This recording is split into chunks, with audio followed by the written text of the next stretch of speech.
Advisory Committee meeting to order.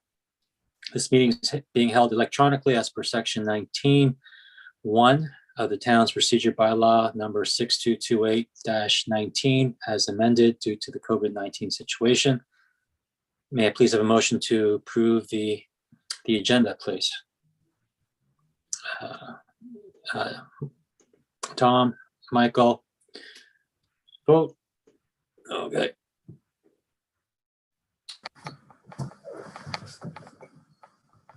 Sorry, but what am I doing a vote for? So questions or comments on the agenda? None? Okay, we'll call the vote now. Okay.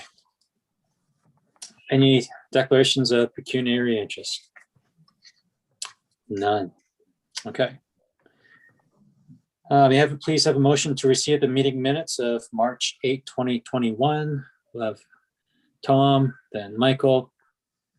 Questions or comments on the minutes? None. Okay. Call the vote. Okay, so we don't have any delegations and go for matters for consideration. 6.1, memorandum from Senior Financial Management Advisor regarding the draft fiscal strategy.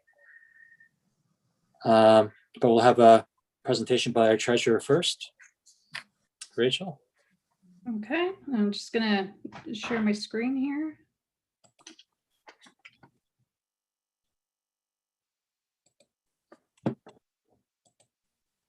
Okay, can you see that?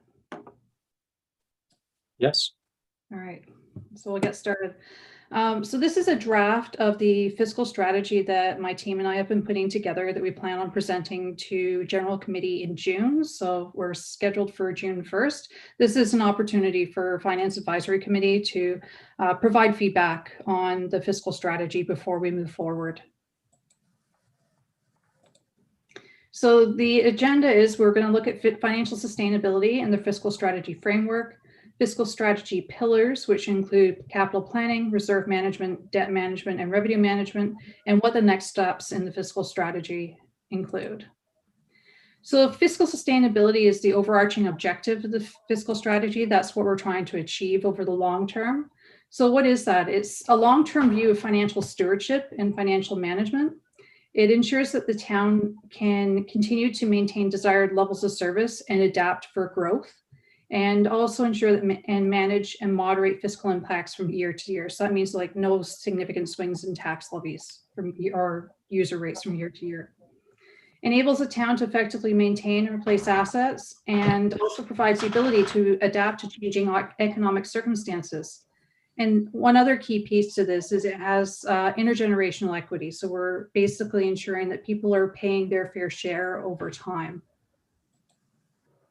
So the fiscal strategy includes 4 pillars, which are capital planning, reserve management, debt management, and revenue management. And where these pillars meet is in the middle is where the fiscal strategy lies, because each pillar has to be considered and balanced against each other, because if you focus on one too much, it can sacrifice the other 3. We have looked at these 5 strategic elements when we're looking at each individual pillar. And for each of these strategic elements in combination with the pillar, we are creating a strategic objective that the town will follow as we meet our financial requirements in the future. So we'll get into these a little bit more later. And so as I mentioned, where a fiscal strategy pillar and a element exists, we have an objective for each of those. So now we'll explore each pillar in a little bit more detail. So capital planning is about long-term capital planning. And we're talking about long-term capital planning. We're talking about asset management over the long term as well. Asset management is key for capital planning. So Aurora's assets are actually relatively young. So we're looking at about 33% consumption of assets, so 33% used up. This is pretty much the same for assets funded through tax levy, water, and wastewater user rates as well. So it's fairly consistent across the board. The biggest difference between it is the length of the asset life with those types of assets. Asset management is something that we need to look at over a long-term perspective. We have some assets in water and wastewater that can last up to 80 years or more. So we can't just look at 20 years if something significant is going to happen in that 30th decade. So when we look at this chart, we can show that the tax-funded assets, which is our largest group, they increase significantly starting in the 2030s, but are fairly stable going forward after that. However, when we look at water and wastewater assets in the 2050s, we have a significant increase. So if we were only looking at our capital plans over the next 30 years, we wouldn't take that into account. This is why it's a much more comprehensive look over time. So for capital planning under each of these different strategic elements, we have a fiscal objective identified for each one. So for asset management, the key thing here is basing it on the town's asset management plan. For growth management, we're looking at, for managing growth, growth needs to maintain existing service levels for the growing and urbanizing community, and also should be aligned with the development charge study and informed by master plans and other studies. Master plans, strategic plans and studies support and provide background for future affordable operating and capital service levels. The multi-year budget is kind of throughout all of these different elements. It's where the rubber hits the road. The budget is informed by the studies and plans to manage the year-to-year fiscal impacts and the goal of achieving the long-term financial sustainability. And from an intergenerational equity perspective, we're looking at matching the timing of capital investment with the timing of when growth will occur. So not building too far in advance or too late. So for each of these different fiscal strategy pillars, we've identified a number of strategic actions, and these are all discussed in much more information in the document that accompanies the presentation. So these are the strategic actions that we've identified, which includes updating for a number of things that we've done over the last couple of years to improve the budget process overall.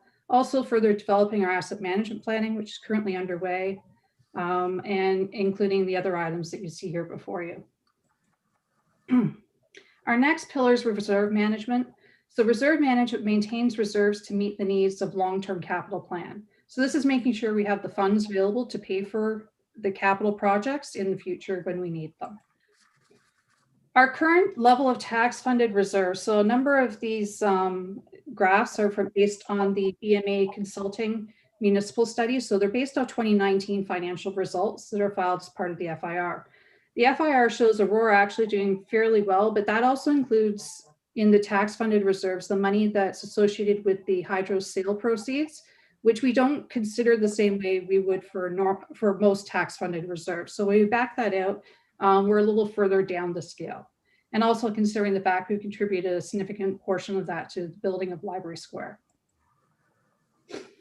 For reserve management under these 5 lenses, asset management is about planning for asset management reserves. So basically ensuring that we have reserves in place to fund the full life cycle asset funding requirements.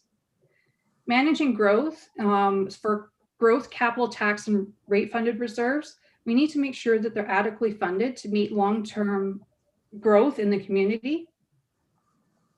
Master strategic plans and studies should include the impact of future reserves and impact on future reserves and operating budget. So when we're looking at making a new plan, ensuring we understand what the full financial impact is over the long term.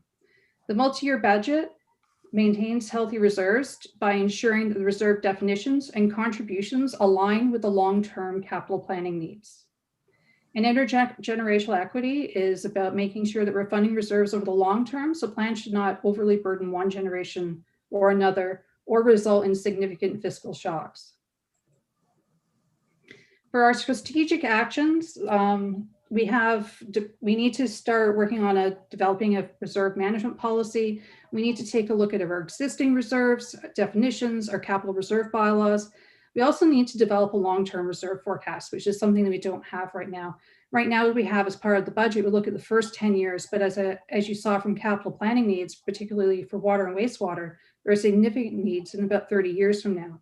So if we start planning for those things far enough in advance, we can make informed decisions today to ensure that in the future, the town is well-funded and financially sustainable. So that will include developing options to look at for how we meet those needs, and then also regularly updating internal guidelines and for the use and funding of reserves. And then also managing and monitoring the health reserves over time through the annual budget process. The debt management pillar ensures that debt is a financing tool that is used wisely. It maintains the financial flexibility of the town, but we have to be careful to make sure we use it appropriately. When we look at our debt repayment costs, right now we're on the lower end of the scale. So the province has legislation in place, which is called the annual repayment limit. The annual repayment limit for a municipality is 25%. So as you can see right now, Aurora, based on the BMA study, was at 1.5%. And when we include the new debt that we've recently approved, we increased to about 3.2. So we're still very well managed. And that means we're in good position to make sure we put effective policy in place so we stay in a very well managed place with our debt. As for asset management, we really should be avoiding debt. Asset management is a long-term plan, so we should make sure that we have the reserves adequately funded to meet our obligations, except in circumstances where there's a known revenue source that's going to pay it back. Managing growth is a little bit different because debt could be considered when the assets are built in advance of growth. And this is all tying into managing the timing of when development charges would be received to pay for growth over time. Master plans, strategic plans, and studies for the actual development of those studies and plans, we should not be using debt. There may be debt required to enact some of them, but not for the actual development of them. And the multi-year budget and the capital plan and the operating budget is where we will see the impacts of the debt. So they're planned for debt for different types of projects and also our obligations to repay the debt over time. So for intergenerational equity perspective, managing the timing difference between the capital projects are being built and future growth is going to come is where the biggest benefit of this financial flexibility exists through debt management. So we only have a few key strategic actions here. We need to develop a comprehensive debt management policy, develop the process flows and guidelines for management of debt, and also develop longer-term debt forecasts. So that kind of goes along with the longer-term capital planning as well as the reserve planning. It all links together. Revenue management optimizes revenues from all revenue sources. So this is really about trying to manage and optimize revenue sources other than tax levy and the user rates. So you can see here, tax-funded reserves. So these are the contributions over the next 10 years are going to various reserves. And most of them come from tax-funded sources, and a significant part from user rate reserves go from user rates as well. On the revenue side, development charges makes up a big piece of this. So it's important that we ensure that all our growth is reflected in our development charge study. But there is an opportunity here that we really should take advantage of, and that's improving the revenues that we gain from grants, investment income, and other revenues to ensure that we have revenues that don't put heavily burden on the tax or rate funded budgets. So from an asset management perspective, we need to actively seek out and maximize grant opportunities, investment income, user fees, and other alternative funding sources to minimize the burden on tax and ratepayers. For growth, we need to optimize the development charge study to make sure everything's in there and the costs are full and complete. Strategic master plans and studies should consider opportunities to optimize non-revenue sources while they're being developed and identify future tax and user rate impacts. A multi-year budget should ensure the operating budgets are predictable, stable, and sustainable. And from an intergenerational equity piece, we're looking at leveraging investment income, user fees, and other sources to ensure that revenues grow over time, reserves grow over time to offset the cost of inflation, particularly for some of those reserves where we're building reserves for larger costs that happen in the future. The actions for this is we need to develop a strategy to explore opportunities to increase grant revenues, improve investment income on reserves by moving forward as a proven investor, align future development charge studies with projected growth and funding strategy, develop revenue forecasts for less controllable revenues, develop a revenue management policy as well, and develop longer-term planning to approach to user rates for water, wastewater, and stormwater. So this would be more like a user rate study or a water rate study that they would do in other municipalities. And also review and update the operating budget principles. So there's a number of next steps. So there's a lot of work that comes out of this, and it's going to take a fair bit of time. We need to develop a strategic action plan to enact these items and meet the objectives we've identified through here. So this will become a living document, and it will grow and evolve over time. And it will build upon some of the work that's already underway and some of the work that's already being completed. We've had a number of improvements to the capital budget process over the last year. We're working on updating the development charge study, and we're also developing a second generation asset management plan. And these will all help us as we work towards this fiscal strategy. Reporting and monitoring progress for this will be key. So regular reporting should be done as part of the budget process, giving feedback on the fiscal strategy and where we are on the path. Monitor key performance indicators that relate to financial health. So not just looking at how much we're putting aside for different reserves, but how we're meeting the targets for the future needs. And update and adapt strategic action plan over time. Okay. Well, that is the end of the presentation. So this presentation reflects what we're planning on moving forward to General Committee with in June. But then this is the opportunity for Finance Advisory Committee to give us some feedback as we move forward. So if you have any questions, I know there's a lot there.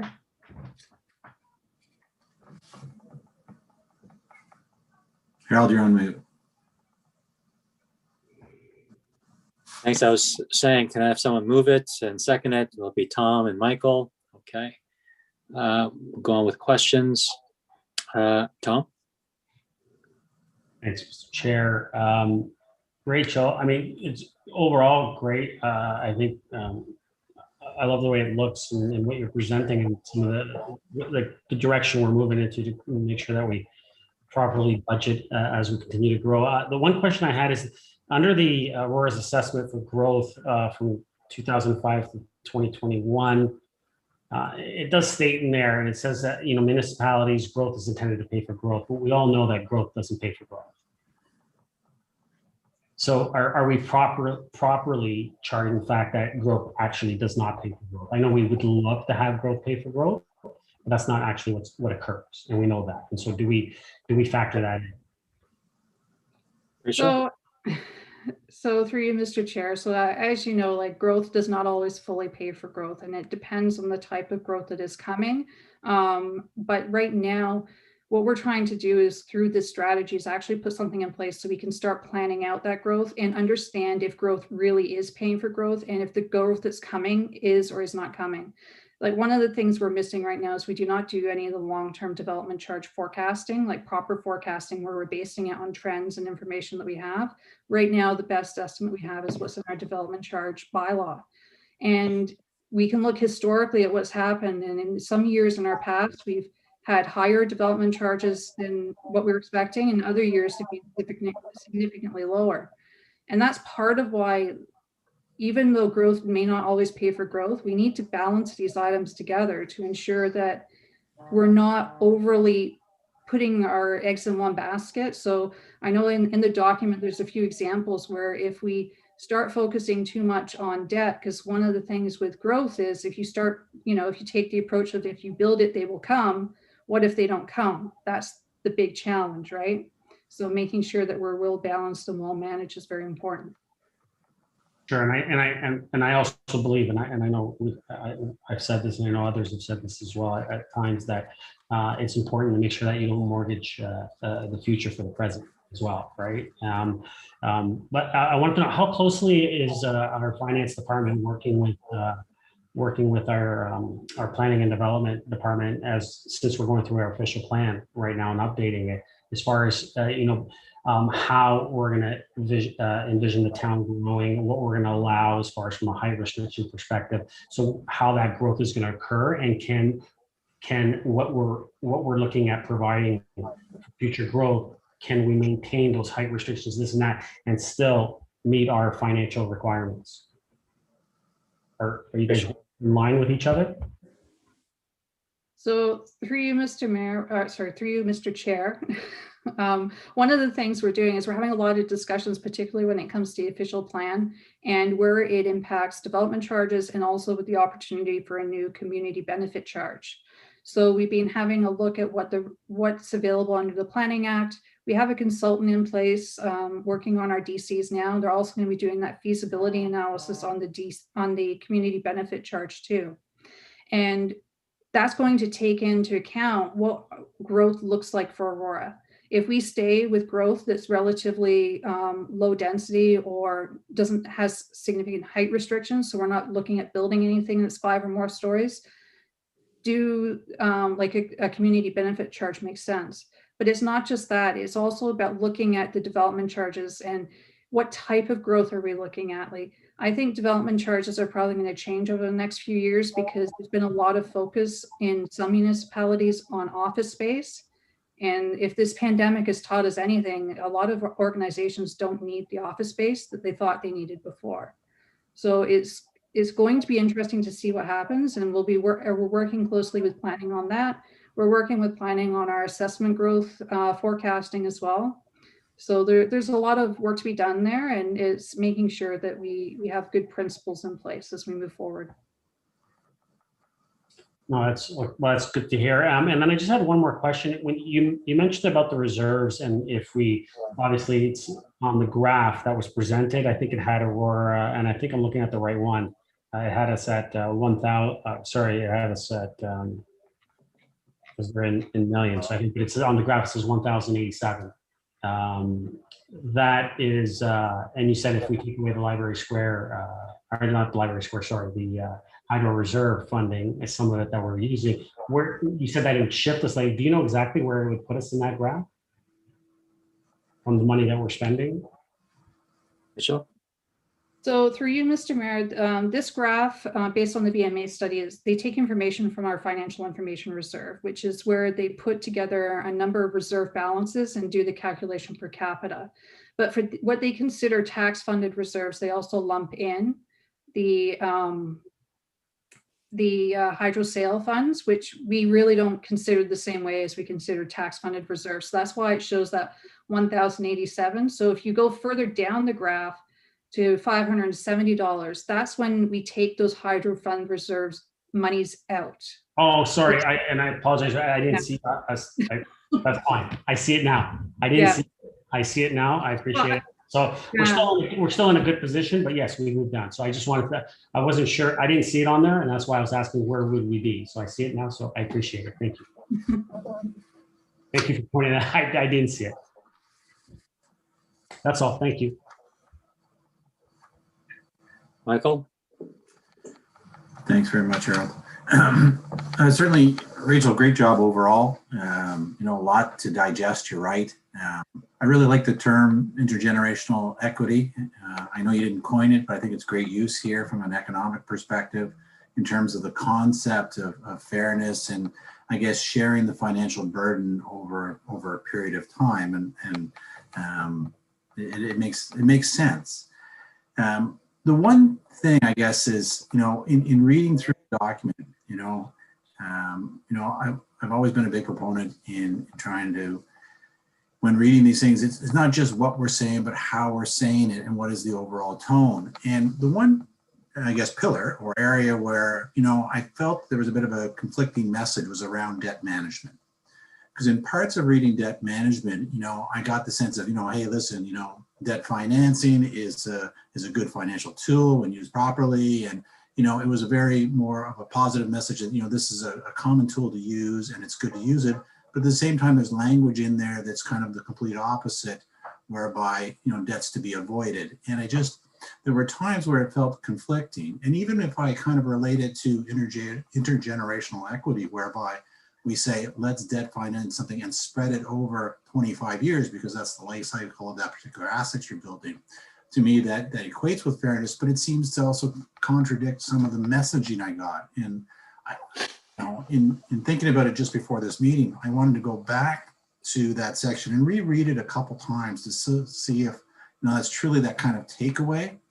And so, I think there's value in revisiting it, and just looking at some of the language we're using within that section and say, are we to the public having a bit of a conflicting message? Because, as you've seen many times, people will take snippets out of that and use that, which, to base their comments or decisions on. And, when we say, debt should be avoided, I get it that it's in a specific scenario, but it's just the way it kind of comes across with the other wording within that section. So I just think there may be some opportunities to revisit it. I'm going to revisit it myself to see if, I really do, as you've explained and go through it again, have that takeaway. But again, I mean, overall, because, I think, debt financing, not that it's inevitable, but, when used properly, it's a good tool. And as you've shown in that one graph, I mean, from a management perspective, I mean, we're very low on the scale. I think you said 3% now with Library Square coming on board. And we've certainly recommended debt financing as a tool with regards to purchases of certain assets and or growth. And so I just don't want to give the wrong mixed message to the public or to members of council that, hey, debt financing or debt management is good, but it's also bad. And that's just, my feeling on it. And I don't know if you want to sort of comment on that or want to take it offline, whatever you like. Rachel? Through you, Mr. Chair. So it's interesting because debt management can be a good tool, but it needs to be used appropriately as well. Like we need to make sure that we're being very wise in the way we're using it. And that's why, particularly with asset management, like long-term plans, we should be planning for what those impacts are and making good sound choices on how we set money aside for making asset management decisions. Because when you think about it, as we use up a road, we are using and enjoying that road. So we should be paying for the maintenance of that road over time. So when it needs to be replaced, we're there to replace it. It's a little bit different when we have something that's new coming on board, like a new facility that's being built, because often, a lot of times, development charges pay for those items. So when development charges are paying for something, we often see that post-period benefit, and the document does address that post-period benefit piece where we have that benefit coming in future growth. So this is growth that happens outside of our 5-year study period.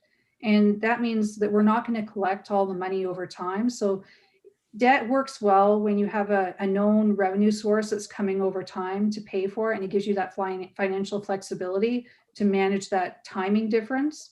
But from my opinion and my perspective, we should be always looking at asset management a bit differently. We should be looking at, as we're using those assets, we're setting aside money to keep them in good shape. And, I mean, it's, I guess, part of a more philosophical conversation, but, absolutely, I think in the past, as long as I've been on council, I think we've done a good job of managing that balance and making sure that we don't take on too much debt or, drain the reserves. We've done a good job fiscally over those years. Absolutely, we need to, do a better job and look to the future and make sure that we're planning appropriately. But yeah, it is also statements like, you got to watch out if you don't take on too much debt because it can prevent you from doing future projects or addressing certain needs. Absolutely, that's a statement, that's a fact. But at the same time, it's not necessarily reflective of Aurora, our past practices, or where our priorities or how we want to manage things going forward. And I don't want to give people a false sense of where we are fiscally, because we are, we're one of the lucky ones, in my opinion, compared to, a lot of the 444 municipalities out there in Ontario in terms of what we have as reserves and how we manage it. And so I guess it's just looking at some of those statements and just making sure that we're not being too, I don't want to say pessimistic, but just, not too overly cautious. I get it, absolutely. I would never want to see us on that scale that graph you presented for us to be on the far left, whereby, we're at a huge ratio of debt compared to the revenue we're generating. And so it's appropriate to set those limits. But at the same time, I just want to be more optimistic in some of the things we're saying that is reflective of both our past practices and where we want to go in the future. That's my spiel.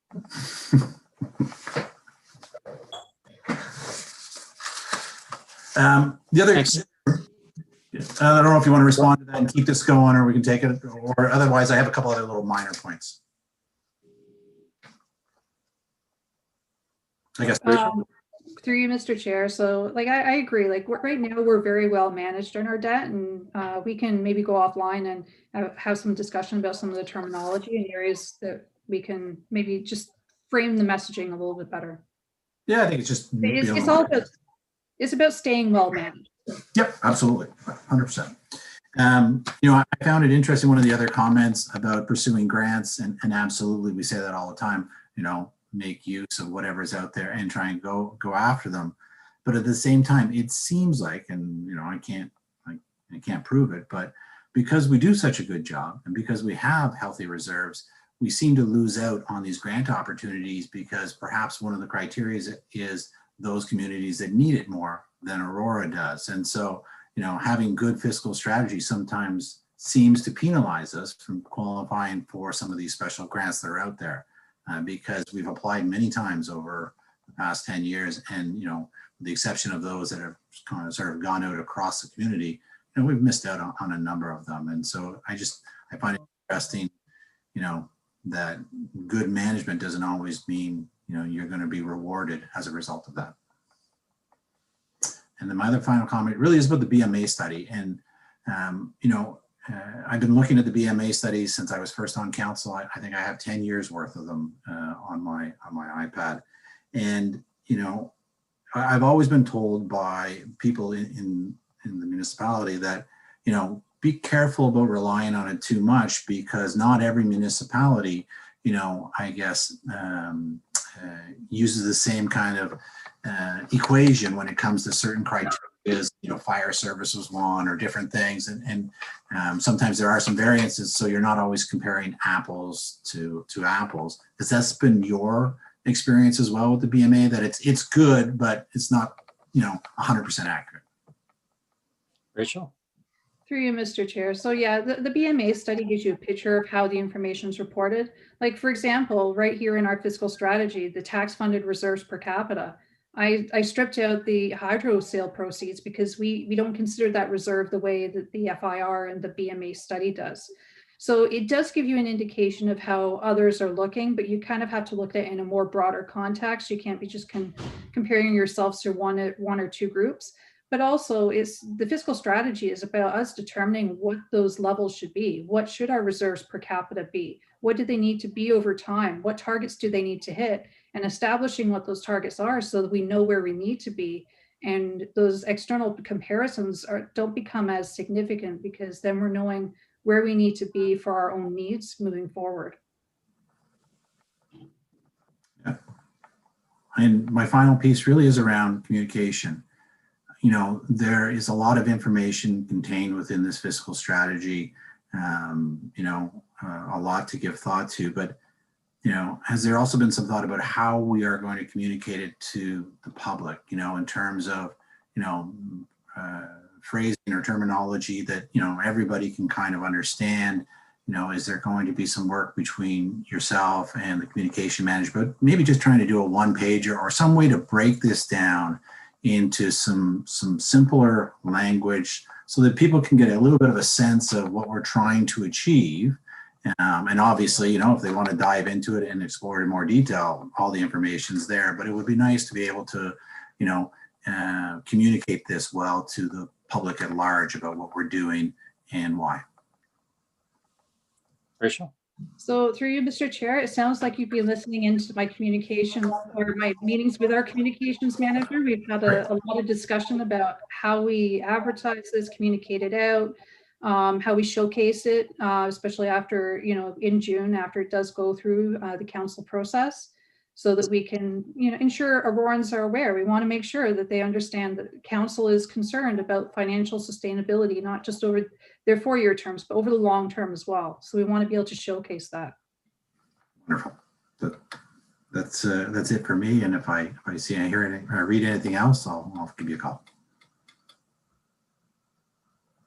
Rachel, for me, it certainly was a lot to digest. And for me, I'm not sure if it's a benefit or a burden or a challenge, but I always look at things from an investment lens, because that's my background. And whereas in investments, everything, you look at things appreciating, you're looking at depreciating assets or depleting assets from a municipal perspective.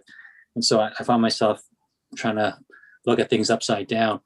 I think the one commonality I find in this whole report and the slide presentation is that, you have strategic objectives, and I'm trying to find the commonalities, and the commonalities which your team put out there: asset management, managing growth, and multi-year budget, and so forth. I'm thinking, it'd be great. Is it possible to have some common KPIs or figures that we can look at that puts a line between every strategic objective, so that we can compare all the underlining objectives in a similar lens? I'm not sure if that makes sense, because I'm not sure if it's possible, because revenue, debt management, they're all different objectives. So I'm not sure if you could have some kind of commonalities amongst the 5 objectives that you identify. And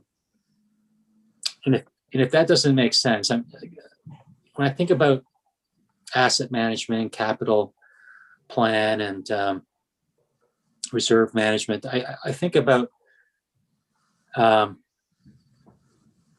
in investments, there's so many ways to measure investments, price earnings, price to book, and then you got various cash flow measures. Do you discount it from 10 years and you bring it back to the present value, or do you look at cash flow and you build it up to the future? Is there any way that from a asset management or capital perspective that we look at, let's say, sidewalks, and we put aside reserves for sidewalks, it gets R&R'd every 10, 15 years. Is there any way that we could measure that, like put a discount rate to various projects, whether it be water, sidewalks, fleet, reserve, and it all tied into growth planning? And is there any way that we could put like a discount rate to all these things, so that that be part of our budgeting principles, so that we can have kind of a line of sight as to how we can plan 10 years ahead? Because we don't know what the, our DC rates will likely look different in 5 years. We don't even know exactly what our growth rate is, other than we get a lump sum. In 2030, we're supposed to be at 75 or 80,000, but we don't know how it's going to progress there. Is it going to be a gradual, straight line, linear upward trend to that 2030 line? So when you put all that together, I'm just thinking, is there some kind of a discount number that we can apply to various assets, so that staff can kind of help council understand where we are? And maybe it's a better way for the public to understand our budgeting and asset management process. Okay, so to you, Mr. Chair, I think you got about 3 different things. Yeah, I know. Let me see if I can get it all in there. So as part of our strategic action plan, what's going to fall out of that is there's going to be a number of analytical products, which includes longer term forecasts. Like one of the big things that's coming up right now, and we're currently working on, is that 2nd generation asset management plan. So what that 2nd generation asset management plan does is it takes a look at all of our assets over their entire life cycle. It looks at the cost per year to maintain those assets. It discounts, or actually it appreciates the value for replacing those assets over time, and determines what some of those requirements are going to be as we go forward. So the one graph that I showed you on those asset management obligations, that was based on Aurora's assets that we have today. And we'd applied an inflation index to that to see what those cost obligations would be over time. So that gives us an indication of what things could look like. But again, these are financial measures. So, if we think something's going to last a certain length of time, in actual fact, it may last longer, it may last a less amount of time. And that's where the budget comes in. So your budget is your near-term forecast, but the fiscal strategy is all about that long-term planning. So there's a number of assumptions that happen in there. We take a number of financial measures such as amortization for long-term asset management planning and asset life cycles. For growth, we look at growth planning. So we look at our official plan. We'll be looking at growth forecasts that we receive from the province on what population expectations would be, what the changing environment will look like. So there's a number of different ways we look at it. And as further you go out, the less precise and the information is going to be. The more accurate information is going to be in your first 10 years in the 10-year capital plan. And that's one of the areas where you kind of have to be a bit nimble and be able to adapt to changing circumstances. So the other piece in there for KPIs, so what I'm hoping is as we establish what our long-term asset management requirements are, and we determine what our reserve needs based on different types of projects, that we now actually establish how much we need in each reserve to be set aside on an annual basis to make sure we can meet all our financial obligations. And that's one of the big work products that's going to come out of this, and it's going to come before council to look at how do we get there and how do we meet those obligations. So I think I covered the 3 items you had in there. Thank you. So in terms of last term, when we set up budget principles, one of the budget principles was that our tax rate would be our CPI plus 1% for fiscal management. In the same way, would you advise in any of our financial budgeting or in the other in other objectives that could we, for instance, our debt repayment costs? You said anything under, I forget what you said, 20 or 10% is reasonable, or you're in good stead.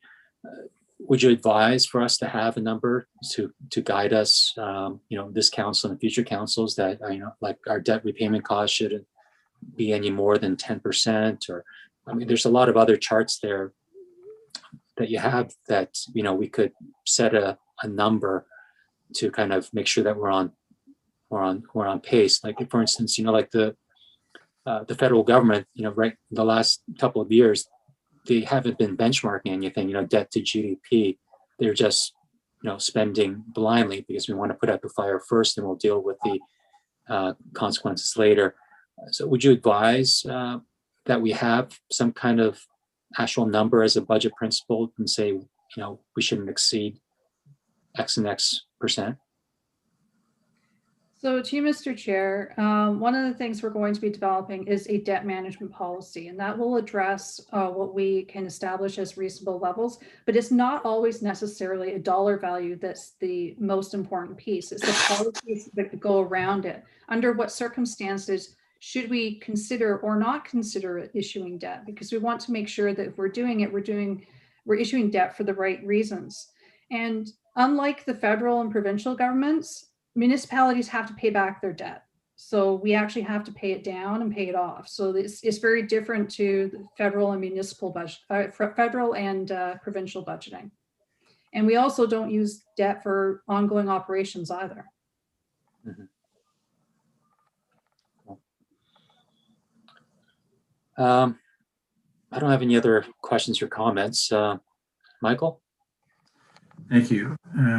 Rachel, going back to revenue management, I just want to clarify something. In the key strategic directions, it talks about improving investment income, which we've talked about many, many times. But it says, improving investment income on reserves by becoming a prudent investor. And I thought we already were a prudent investor, but now our conversations are going to that next level with the investment and so forth. Can you just clarify that for me? Rachel? Through you, Mr. Chair. So right now we are currently still investing through the legal list. We were on the verge of finalizing most of the items for moving forward with the proven investor regime when the pandemic started, and we missed that opportunity to join as one of the founding members. But at the same time, they are still expanding the one joint investment board. So there's an opportunity to continue and move forward with that. And I know part of the discussions that we had was understanding what our reserve needs are over time will help us better understand how we should be investing our money. It'll determine better for where our how long some of our long-term investments need to be. So by getting to the point where we're at with the last budget, we have a better understanding of our reserves based on today's knowledge over the next 10 years. And this will expand that knowledge even further as we go forward. So I think now we're very well positioned, and it's something that we should continue to further explore and come back to FAC with looking at what the next steps would be to joining. No, I agree. I just, for some reason, was thinking that, the prudent investor was the first step, which gave us a little bit of flexibility in where to go and, what percentage of equities versus other investment vehicles. And then the next step was, joining that gym. But anyways, I certainly look forward to seeing it. I mean, hopefully the investment world is getting somewhat back to normal. I'll trust Harold's opinion on that one, and we'll go from there. Thank you. Well, if there's no other questions or comments, call the vote. All in favor? That passes. New business. Anyone? No? Okay, I think we're all good. Motion to adjourn. Well, actually, maybe I do have something, just to bring it up. Going back to the budget process and the public engagement, is there any sort of update on, some of the things we might be trying to utilize? Because it's hard to say, because I think that meeting's scheduled for June, is it not? Rachel? I will have to double check as to when we were planning on coming back with the prudent investor, but I think it might have been. No, sorry. I meant about the budget process and public participation where we're going out for comments. Was that the June meeting? So yes, so we have the June meeting for our public session, but we're also working with communication with our engagement tool as well. So I believe the Bang the Table tool, so that we can try and reach out to more residents from different channels through social media and discussion that way as well. Yeah, I think so. My comment was going to be that, right now we're currently in a 28-day, stay-at-home order, and who knows what the other side of that will look like. And we're rapidly approaching June, and it doesn't appear that we may have many opportunities to engage residents, face-to-face or, in our facilities. And so it will rely, I guess, more on, social media, surveys, however we choose to do it from an electronic perspective. And just, I don't know if there's been any sort of update or further conversations about strategies and ways we think we can engage them better if this sort of environment continues into June, or would we postpone it? Rachel? So through you, Mr. Chair, I'm going to turn this over to Mr. Gardner, who's frantically texting me answers to this.